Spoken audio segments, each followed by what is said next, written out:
Hi అండి, నమస్తే. ఈరోజు వీడియోలో దీపావళి స్పెషల్గా 6 రకాల స్వీట్ రెసిపీస్ని మీతో షేర్ చేసుకోబోతున్నాను. ముందుగా మిల్క్ పౌడర్తో గులాబ్ జామ్ని ఎలా చేసుకోవాలో ఈ వీడియోలో చూద్దాం. గులాబ్ జామ్ చేసేటప్పుడు క్రాక్స్ రావడం, అలాగే పాకంలో వేసిన తర్వాత మెత్తగా అవడం లాంటివి జరుగుతుంటాయి కదా. అలా కాకుండా నేను చెప్పే టిప్స్ పాటించి చేస్తే పర్ఫెక్ట్గా గులాబ్ జామ్ని ప్రిపేర్ చేసుకోవచ్చు. ఈ వీడియోని పూర్తిగా మీరు కూడా చూస్తే గులాబ్ జామ్ని పర్ఫెక్ట్గా చేసుకోగలుగుతారు. ముందుగా గులాబ్ జామ్ చేయడానికి నాన్ స్టిక్ కడాయిలోకి 1 కప్పు వరకు పాలను తీసుకుంటున్నాను. దీంట్లోనే 1.5 కప్పు వరకు మిల్క్ పౌడర్ని వేసుకోవాలి. కొలతల్లో 250 గ్రామ్స్ వరకు ఇది ఉంటుందండి. మిల్క్ పౌడర్ పాలల్లో బాగా కలిసేటట్టుగా కలుపుకోవాలి. ఇలా కొంచెం ఎక్కువ ఉండలు కాకుండా కొంచెం ఇలా ఉండలున్నా కూడా మనం స్టవ్ పైన పెట్టి ఉడికించేటప్పుడు అవి మొత్తం పోతాయండి. ఇలా కలిపిన తర్వాత ఈ కడాయిని స్టవ్ పైన పెట్టి దీంట్లో 1 టేబుల్ స్పూన్ వరకు రవ్వను వేసుకోవాలి. ఈ ఉప్మా రవ్వ వేసిన తర్వాత 1/2 టేబుల్ స్పూన్ వరకు షుగర్ని వేసుకుంటున్నానండి. షుగర్ వేసుకోవడం వల్ల మనం చేసే గులాబ్ జాములు మంచి కలర్ వస్తాయి. అలాగే రవ్వ వేసుకోవడం వల్ల ఇవి సాఫ్ట్గా కూడా ఉంటాయండి. ఇలా దీన్ని బాగా మరిగించుకున్న తర్వాత ఒక 5 నిమిషాల వరకు ఇలా దగ్గర పడింది. ఇలా దగ్గర పడ్డ తర్వాత దీంట్లో 2-3 టేబుల్ స్పూన్ వరకు నెయ్యి వేసుకోవాలి. నెయ్యి వేసుకోవడం వల్ల మనం కలిపేటప్పుడు కడాయికి అంటుకోకుండా సాఫ్ట్గా తయారవుతుంది. ఇప్పుడు దీన్ని ఒక 2-3 నిమిషాల పాటు కలుపుకుంటూ సాఫ్ట్గా అయ్యే వరకు ఇలా బాగా కలుపుకోవాలి. ఇలా దగ్గరగా అయ్యే వరకు ప్యాన్కి అంటుకోకుండా బాగా కలుపుతూ ఉండాలండి. ఎప్పుడైతే ప్యాన్కి అంటుకోకుండా ఇలా దగ్గరగా అవుతుందో అప్పుడు దీన్ని తీసేసి ఒక గిన్నెలోకి వేసుకొని పూర్తిగా చల్లారనివ్వాలి.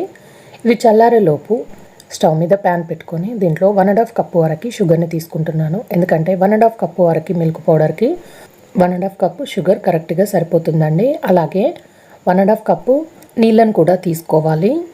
ఇలా అన్నీ ఒకే కొలతతో తీసుకున్న తర్వాత షుగర్ కరిగే వరకు కలుపుకుంటూ కరిగించుకోవాలండి. ఇక్కడ షుగర్ మరుగుతున్నప్పుడు మీకు ఒక టిప్ చెప్తాను. ఇప్పుడు ఇందులో 2-3 టేబుల్ స్పూన్ వరకు పాలను పోసుకోవాలి. ఇలా పాలు పోయడం వల్ల షుగర్లో ఉన్న ఇంప్యూరిటీస్ని మనం తీసేయొచ్చండి. ఇలా పాలు పోసిన తర్వాత దీన్ని 6 నిమిషాల వరకు బాగా మరిగించుకోవాలి. ఇలా మరిగించుకున్న తర్వాత షుగర్లో ఉన్న ఇంప్యూరిటీస్ అనేవి పైకి తేలుతాయి. ఇలా పైకి తేలిన మలినాలను మొత్తం తీసేయాలి. ఇలా పాలు పోసుకోవడం వల్ల మనం చేసుకునే షుగర్ సిరప్ అచ్చం బయట స్వీట్ షాప్లో కొన్న షుగర్ సిరప్ లాగానే ఉంటుంది.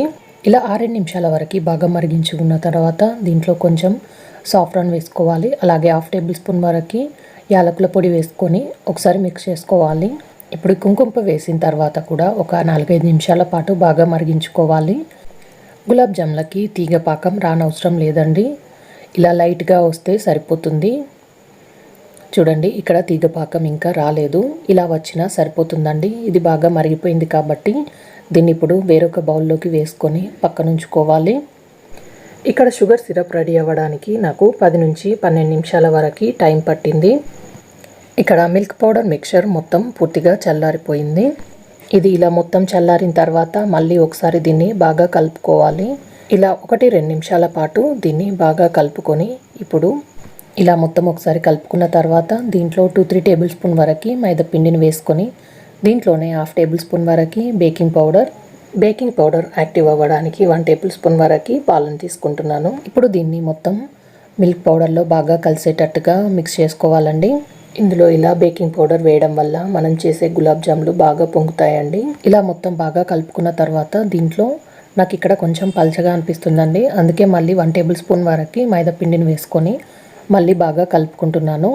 ఇలా మైదా పిండి వేసి సాఫ్ట్ పిండి ముద్దలాగా అయ్యే వరకు కలుపుకోవాలండి.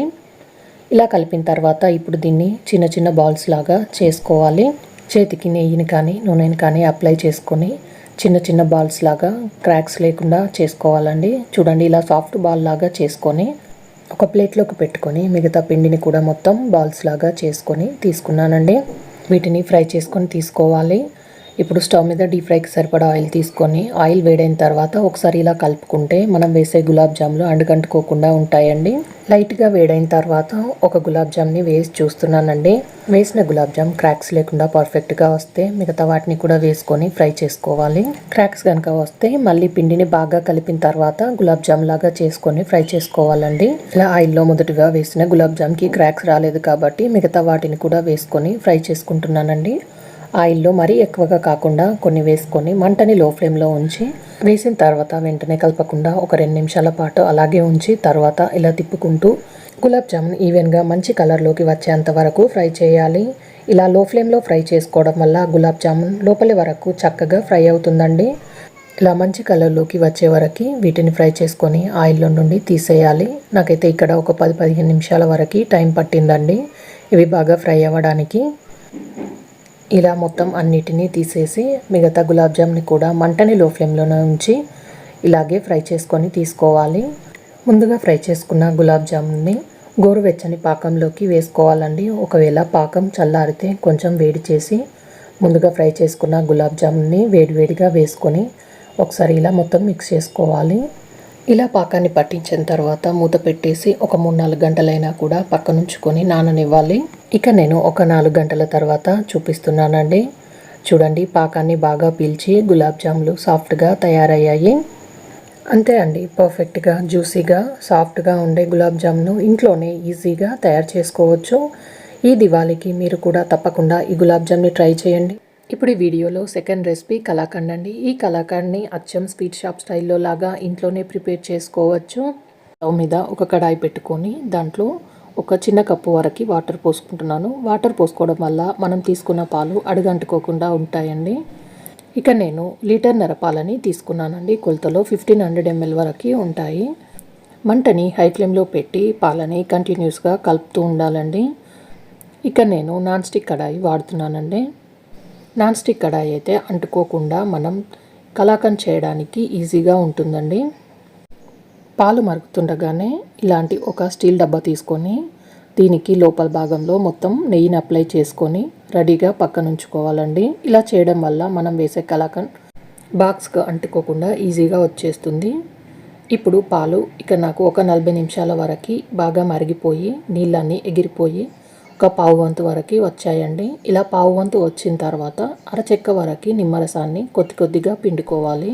పాలు ఈ కన్సిస్టెన్సీలోకి రాకుండా నిమ్మరసం పిండితే పాలలో ఉన్న నీరు పన్నీర్ ఇంకా సపరేట్ అయిపోయి ఆ నీళ్ళన్నీ పోయే వరకు కుక్ చేయాలి. కాబట్టి మరి అంతసేపు పాలని కుక్ చేస్తే పన్నీర్ అనేది గట్టిగా వస్తుంది, అలాగే స్వీట్ కూడా గట్టిగా వస్తుందండి. చూడండి, ఇప్పుడే పాలు కొంచెం విరిగిపోవడం స్టార్ట్ అయ్యాయి. ఇలా పాలు మొత్తం విరగడం స్టార్ట్ అయిన తర్వాత దీంట్లోకి ఇక నేను 3/4 కప్పు షుగర్ని వేసుకుంటున్నాను. ఈ షుగర్ని మొత్తం ఒకేసారి కాకుండా కొద్దిగా చూసుకుంటూ వేసుకోవాలండి. ఈ షుగర్ కరిగిన తర్వాతనే కలుపుకొని మళ్ళీ షుగర్ వేసుకోవాలి. 1 కప్పు కంటే కొంచెం తక్కువ, అరకప్పు కంటే కొంచెం ఎక్కువ నేను షుగర్ని వేసుకుంటున్నానండి. మళ్ళీ ఆ షుగర్ కరిగిన తర్వాత మళ్ళీ కొద్దిగా షుగర్ని వేసుకొని కలుపుకుంటున్నాను. కొంచెం తీపి ఎక్కువ తినేవారైతే 1 కప్పు వరకు షుగర్ని వేసుకోవచ్చండి. కానీ ఇక్కడ నాకు 3/4 కప్పు వరకే షుగర్ కరెక్ట్గా సరిపోయింది. మళ్ళీ కొద్దిగా షుగర్ని వేసుకొని ఈ షుగర్ కూడా కరిగే వరకు కలుపుకోవాలి. ఈ షుగర్ నీళ్ళు మొత్తం ఎగిరిపోయి దగ్గరగా అయ్యే వరకు ఇలా ఈ స్టేజ్లోకి వచ్చిన తర్వాత ఇప్పుడు ఇందులో మంచి టేస్ట్ కోసం ఒక 2 టేబుల్ స్పూన్ వరకు నెయ్యిని వేసుకుంటున్నాను. ఈ నెయ్యి వేసుకున్న తర్వాత దీంట్లోనే 1 టేబుల్ స్పూన్ వరకు ఇలాచీ పౌడర్ని వేసుకోవాలి. వేసుకొని ఒక 2 నిమిషాల పాటు కలుపుకుంటూ దీన్ని ఉడికించుకోవాలి. ఇందులో ఉన్న నీళ్లు మొత్తం ఎగిరిపోయి ఇలా ప్యాన్కి సపరేట్ అయ్యే వరకు ఉడికించుకోవాలండి. ఇలా లైట్గా గోధుమ రంగు కలర్లోకి వచ్చిన తర్వాత దీన్ని వెంటనే స్టవ్ ఆఫ్ చేసి ముందుగా రెడీ చేసి పెట్టుకున్న బాక్స్లోనికి వేడిగా ఉన్నప్పుడే వేసుకోవాలి. ఇలా మొత్తం వేసిన తర్వాత పైనుండి ఇలా గట్టిగా ప్రెస్ చేసి మూత పెట్టేసి ఒక 2-3 సార్లు ఈ బాక్స్ని ట్యాప్ చేయాలండి. ఇలా చేయడం వల్ల ఏమన్నా లోపల గ్యాప్స్ లాంటివి ఉంటే పోతాయండి. ఇది స్వీట్ షాప్ స్టైల్లో లాగా లోపల ముద్దు రంగు బయట లేత రంగు వచ్చేలా, అలాగే ఇది తొందరగా చల్లబడకుండా ఇలా ఒక ఉలెన్ క్లాత్లో పెట్టి కవర్ చేసి పెట్టుకోవాలి. ఇక నేను ఒక 5 గంటల వరకు ఇలా కవర్ చేసి పెట్టుకున్నానండి. ఇది పూర్తిగా చల్లారడానికి ఇక నాకు ఒక 4-5 గంటల వరకు సమయం పట్టిందండి. ఇక నేను ఒక 5 గంటల తర్వాత దీన్ని తీస్తున్నాను. ఇది ఈజీగా బాక్స్లో నుండి ఊడి రావడానికి మనం ఇలా స్టవ్ మీద కొంచెం వేడి చేస్తే తొందరగా డీమోల్డ్ చేసుకోవచ్చు అండి. చూడండి, ఇలా బాక్స్ని వేడి చేసిన తర్వాత నేను తీసి చూపిస్తున్నాను. చూడండి, స్టీల్ డబ్బాలో పెట్టినా కూడా ఎంత చక్కగా వచ్చిందో. ఇలా డబ్బాలో నుండి డీమోల్డ్ చేసిన తర్వాత నచ్చిన షేప్లో కట్ చేసుకొని సర్వ్ చేసుకోవడమే. చూడండి, బయట లేత రంగుతో లోపల ముదురు రంగుతో అచ్చం స్వీట్ షాప్ స్టైల్లో లాగా చిన్న చిన్న పలుకులతో ఇంట్లోనే మీరు కూడా ఈ కలాకండ్ని ఈజీగా చేసుకోవచ్చు. బయట కొనే పని లేకుండా ఇంట్లోనే పంచదార పాలు ఉంటే చాలండి. ఇలా ఒకసారి కలాకండ్ని తప్పకుండా ట్రై చేయండి. ట్రై చేశాక ఎలా కుదిరిందో కింద కామెంట్ చేయండి. ఇప్పుడు ఈ వీడియోలో మరొక రెసిపీ వచ్చేసి దివాళీ స్పెషల్గా స్వీట్ షాప్ స్టైల్లో లాగా ఇంట్లోనే కాజు కట్లీని ఎలా చేసుకోవాలో మీకు చూపించబోతున్నాను. చిన్న చిన్న టిప్స్ పాటించి చేస్తే మీరు కూడా తప్పకుండా ఈ కాజు కట్లీని పర్ఫెక్ట్గా చేయగలుగుతారు. ముందుగా కాజు కట్లీ చేయడానికి నేను ఇక్కడ 2 కప్పుల వరకు కాజులని ఒక అరగంట పాటు ఫ్రిడ్జ్లో పెట్టి తీసుకున్నానండి. వీటిని మిక్సీ జార్లోకి వేసుకొని ఒకేసారి ఫాస్ట్గా తిప్పేయకుండా మధ్య మధ్యలో ఆపుకుంటూ గ్రైండ్ చేసుకోవాలండి. చూడండి, ఇలా మెత్తటి పౌడర్ లాగా చేసుకోవాలి. మనం ఫ్రిడ్జ్లో పెట్టుకోవడం వల్ల ముద్దలాగా కాకుండా ఇలా పొడి పొడిలా వస్తుంది. ఇలా గ్రైండ్ చేసుకున్న పొడిని జల్లెడలోకి వేసుకొని జల్లెడ పట్టుకొని తీసుకోవాలి. ఇలా జల్లెడ పట్టి తీసుకోవడం వల్ల కాజు కట్లీ టెక్స్చర్ అనేది చాలా బాగుంటుందండి. అలాగే మనకి జల్లెడ పట్టిన తర్వాత ఇలా ముక్కలాగా ఉంటాయి కదా, వీటిని మళ్ళీ మిక్సీ జార్లోకి వేసుకొని కూడా పౌడర్ చేసుకొని వేసుకోవచ్చు. ఈ విధంగా కాజులని పౌడర్ లాగా చేసుకొని పక్కన పెట్టుకొని ఉంచుకోవాలి. స్టవ్ మీద ఒక నాన్ స్టిక్ ప్యాన్ పెట్టుకున్నానండి, ఎందుకంటే అడుగంటుకోకుండా ఉండడానికి. ఇందులోకి 1 కప్పు వరకు షుగర్ వేసుకొని దీంట్లోనే 1 కప్పు వాటర్ పోసుకుంటున్నాను. 2 కప్పుల కాజులకి 1 కప్పు షుగర్ కరెక్ట్గా సరిపోతుందండి. ఇప్పుడు ఈ షుగర్ కరిగే వరకు బాగా కరిగించుకోవాలి. అలాగే 1/2 కప్పు వరకు నీళ్లు పోసుకొని ఇలా బాగా కరిగించుకోవాలి. ఇప్పుడు ఇందులో 2 టేబుల్ స్పూన్ వరకు పాలను పోసుకోవాలండి. ఇలా పాలు పోయడం వల్ల షుగర్లో ఉన్న మలినాలన్నీ ఇలా పైకి తేలుతాయి. ఒక 2-3 నిమిషాల వరకు చూడండి, మరిగిన తర్వాత ఎలా పైకి తేలాయో. ఇలా పైకి వచ్చిన మలినాలను మొత్తం తీసేసేయాలి. ఇలా ఇవి తీసేసిన తర్వాత దీన్ని బాగా మరిగించుకోవాలి. ఇలా షుగర్ సిరప్ బాగా మరిగిన తర్వాత మనకి తీగపాకం రావాలండి. తీగపాకం వచ్చిందో లేదో చూపిస్తున్నాను చూడండి. ఇలా తీగపాకం రావాలి. ఇలా వచ్చిన తర్వాత ముందుగా గ్రైండ్ చేసి పెట్టుకున్న కాజు పౌడర్ని పాకంలోకి వేసుకొని పాకంలో ఈ కాజు పౌడర్ అంతా బాగా కలిసేటట్టుగా కలుపుకోవాలి. స్మూత్ టెక్స్చర్ వచ్చే వరకు కలుపుతూనే ఉండాలండి. ఇది తొందరగా అడుగంటుకుంటుంది కాబట్టి అడుగంటుకోకుండా బాగా కలుపుతూనే ఉండాలి. ఇప్పుడు ఇందులోకి 2 టేబుల్ స్పూన్ వరకు నెయ్యి వేసుకోవాలి. మళ్ళీ ఒకసారి మొత్తం కలుపుకోవాలి. నెయ్యి వేసి కలుపుకోవడం వల్ల మనం చేసేటప్పుడు అడుగంటుకోకుండా ఉంటుంది. ఇది మొత్తం రెడీ అవ్వడానికి నాకు ఒక 4-5 నిమిషాల టైం పట్టిందండి. చూడండి, కన్సిస్టెన్సీ అనేది ఈ విధంగా ఉండాలి. మళ్ళీ చల్లారిన తర్వాత ఇంకా గట్టి పడుతుంది. ఈ టైంలోనే దీన్ని స్టవ్ ఆఫ్ చేసేసి మొత్తం ఆరనివ్వాలి. ప్యాన్ ఇంకా వేడిగా ఉంటుంది కాబట్టి దీన్ని నేను తీసేసి వేరొక బౌల్లోకి వేసుకొని చల్లార పెట్టుకుంటున్నాను. ఇలా బౌల్లోకి వేసుకొని దీన్ని మొత్తం ఆరనివ్వాలి.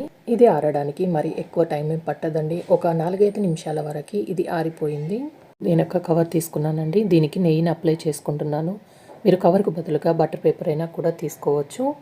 ఇప్పుడు కాజు పేస్ట్ని దీనిపైన పెట్టుకొని ఇప్పుడు దీన్ని బాగా కలుపుకోవాలండి. ఇలా వీడియోలో చూపించిన విధంగా ఎంత బాగా కలిపితే మనకి కాజు కట్లీ అనేది అంత పర్ఫెక్ట్గా వస్తుంది.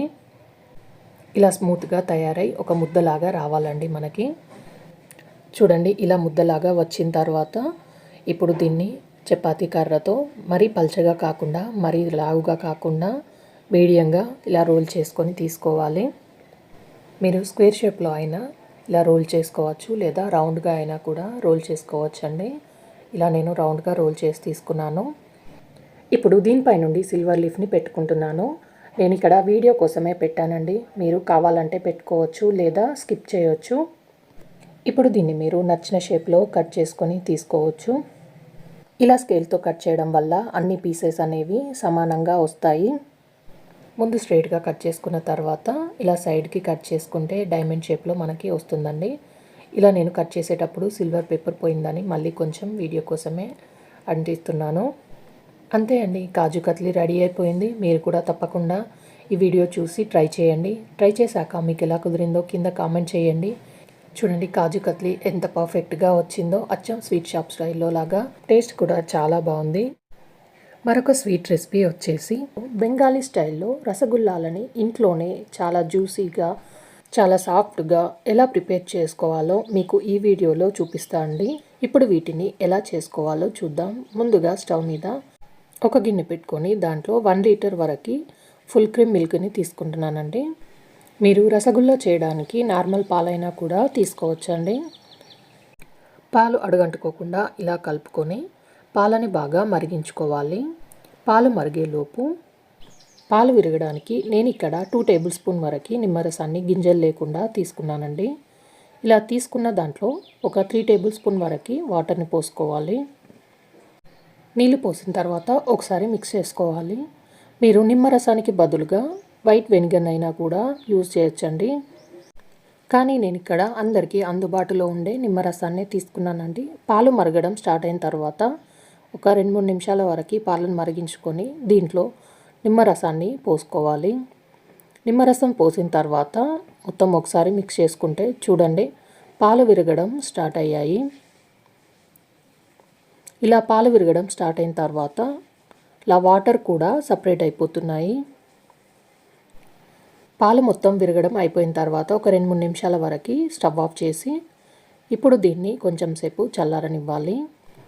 ఇప్పుడు ఇది మొత్తం చల్లారిన తర్వాత చూడండి పైన నీళ్ళు మొత్తం ఉండి పన్నీర్ అనేది కిందికి వెళ్ళిపోయింది. ఈ విరిగిన పాలని వడగట్టడానికి నేను ఇక్కడ ఒక జల్లెడని తీసుకున్నాను.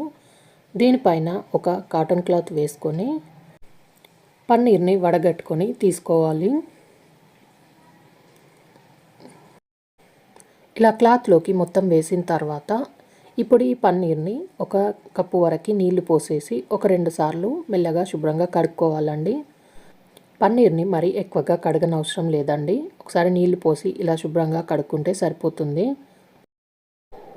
ఇలా పన్నీర్ని శుభ్రంగా కడిగిన తర్వాత దీంట్లో ఉన్న వాటర్ మొత్తం పోయే వరకు ఒకసారి నీళ్ళని మొత్తం పిండేసేయండి. మీకు వీలైనంత వరకు వాటర్ లేకుండా పిండేటట్టుగా చూసుకోండి. ఇలా మొత్తం నీళ్లు లేకుండా పిండిన తర్వాత ఇలా పిండిన నీళ్ళు ఉంటాయి కదండి, వాటిని చపాతీ పిండి కలిపేటప్పుడు నీళ్ళకు బదులుగా ఈ నీళ్ళను వాడితే చపాతీలు చాలా రుచిగా ఉంటాయి. పన్నీర్ని నీళ్లు లేకుండా ఇలా మొత్తం పిండిన తర్వాత ఇదే జాలి గిన్నెలో దీన్ని పెట్టేసి ఒక అరగంట పాటు పక్కనుంచుకోవాలి. ఏమన్నా నీళ్లు ఉంటే మొత్తం మిగతావి పోతాయండి. ఇప్పుడు అరగంట తర్వాత దీన్ని ఒక ప్లేట్లోకి వేసుకోవాలి. ఇలా తీసుకున్న పన్నీర్ మొత్తం తడి తడిగా కాకుండా ఇలా పొడి పొడిగా వస్తే మనం చేసే రసగుల్లాలు పర్ఫెక్ట్గా వస్తాయండి. అందుకే పన్నీర్లో ఉండే నీళ్లు మొత్తం పోయే వరకు ఇలా వడగట్టుకొని తీసుకోవాలి. ఇలా తీసుకున్న పన్నీర్ని ఇలా అరచేతితో రుద్దుతూ ఉంటే సాఫ్ట్గా తయారవుతుంది. మనం ఎంత బాగా మ్యాష్ చేసుకుంటే పన్నీర్ బాల్స్ని షుగర్ సిరప్లో వేసిన తర్వాత పగలకుండా వస్తాయండి. మరి ఎక్కువ ప్రెస్ చేయకుండా ఇలా వీడియోలో చూపించిన విధంగా 8 నుంచి 10 నిమిషాల వరకు పిండిని ఇలా బాగా కలుపుకోవాలి. సాఫ్ట్ ముద్దలాగా కలుపుకోవాలి.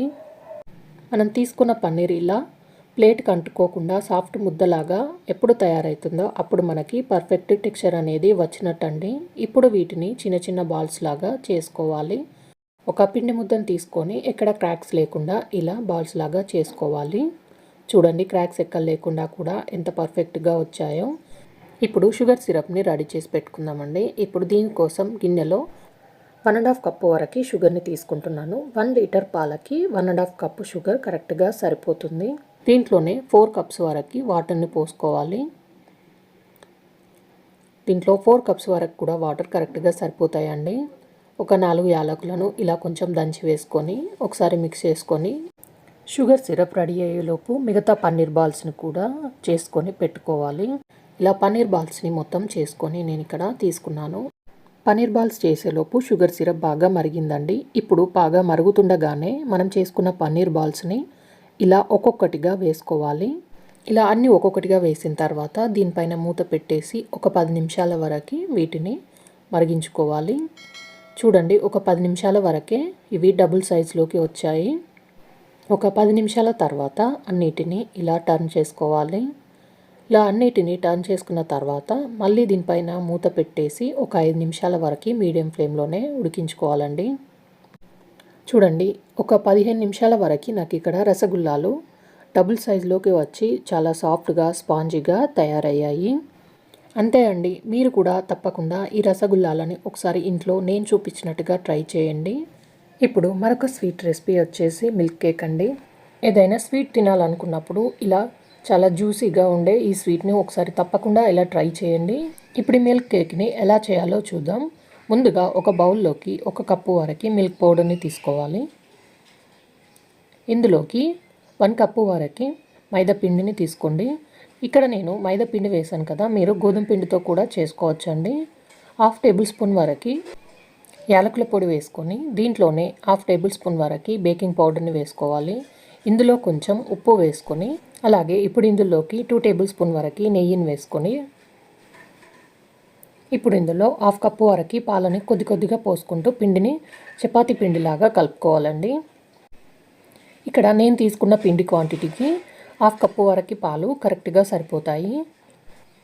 పాలని ఎక్కువ యాడ్ చేస్తే పిండి కన్సిస్టెన్సీ అనేది పల్చగా అవుతుందండి. ఇలా చపాతీ పిండిలాగా కలుపుకొని తీసుకోవాలి.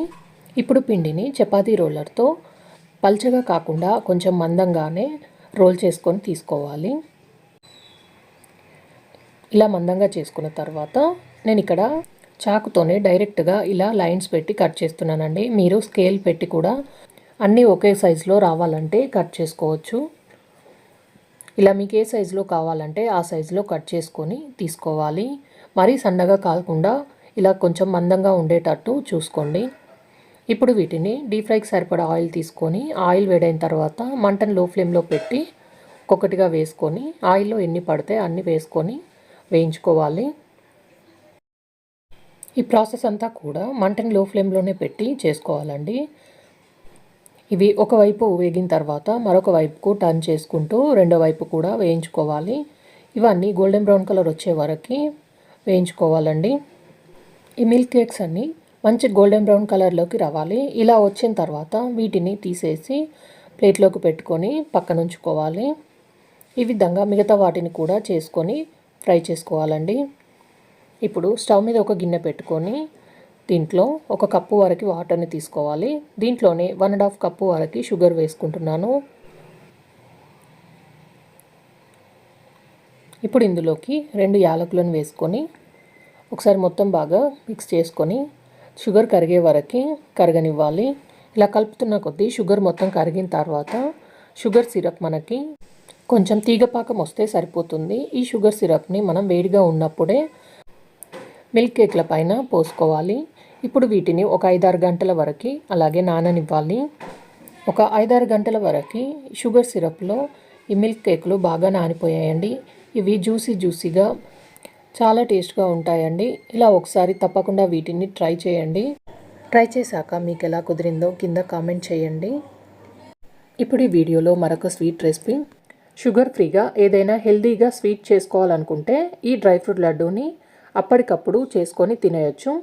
పిల్లల నుండి పెద్దవాళ్ళ వరకు ఈ లడ్డూని ఎవరైనా తినొచ్చండి. ఇప్పుడు దీన్ని ఎలా ప్రిపేర్ చేసుకోవాలో చూద్దాం. ఇక్కడ దీనికోసం నేను బాదాంలని చిన్న ముక్కల్లాగా కట్ చేసి పెట్టుకున్నాను. 1/2 కప్పు వరకు 1/2 కప్పు వరకు కాజులని చిన్న ముక్కల్లాగా కట్ చేసి పెట్టుకున్నాను. అలాగే వాల్నట్స్ని కూడా ఇలా చిన్నగా ముక్కల్లా కట్ చేసి పెట్టుకున్నానండి 1/2 కప్పు వరకు. ఇక నేను 1/2 కప్పు వరకు వేయించి పొట్టు తీసిన పల్లీలను తీసుకున్నాను. దీని ప్లేస్లో మీరు పల్లీలకు బదులు పిస్తా అయినా తీసుకోవచ్చు. 1/2 కప్పు వరకు ఇక్కడ కిస్మిస్ తీసుకున్నాను. ఇప్పుడు 1 కప్పు వరకు ఖర్జూరాలని గింజలు తీసి పెట్టుకున్నానండి. ఇప్పుడు స్టవ్ మీద ఒక ప్యాన్ పెట్టుకొని దీంట్లో 2 to 3 టేబుల్ స్పూన్ వరకు నెయ్యి వేసుకోవాలి. నెయ్యి వేడైన తర్వాత దీంట్లో మనం ముందుగా కట్ చేసి పెట్టుకున్న బాదాంలు అలాగే వాల్నట్స్ అలాగే కాజు వేయించి పెట్టుకున్న పల్లీలను కూడా వేసుకోవాలి. దీంట్లోనే 1/2 కప్పు వరకు కూడా కిస్మిస్ను వేసుకొని వీటన్నిటిని మంటను లో ఫ్లేమ్లోనే పెట్టి ఒక 8 to 10 మినిట్స్ వరకు బాగా వేయించుకోవాలి. ఇక్కడ నేను అన్నిటినీ ఒకటేసారి వేసి వేయించుకున్నాను కదా, మీరు ఒక్కొక్కటిగా వేసి కూడా వేయించుకోవచ్చండి. ఇవి మొత్తం బాగా వేగిపోయాయండి. ఇప్పుడు వీటిని తీసి పక్కన పెట్టుకోవాలి. ఇప్పుడు మిక్సీ జార్లోకి మనం ముందుగా గింజలు తీసి పెట్టుకున్న డేట్స్ని 1 కప్పు వరకు వేసుకోవాలి. వేసుకొని వీటిని మెత్తగా పేస్ట్లా చేసుకోవాలండి. చూడండి, ఇలా మెత్తగా పేస్ట్ పట్టుకొని పెట్టుకోవాలి. ఇప్పుడు అదే ప్యాన్లోకి 1 టేబుల్ స్పూన్ వరకు నెయ్యి వేసుకొని నెయ్యి వేడైన తర్వాత మనం ముందుగా గ్రైండ్ చేసి పెట్టుకున్న ఖర్జూర పేస్ట్ని ఇందులోకి వేసుకోవాలి.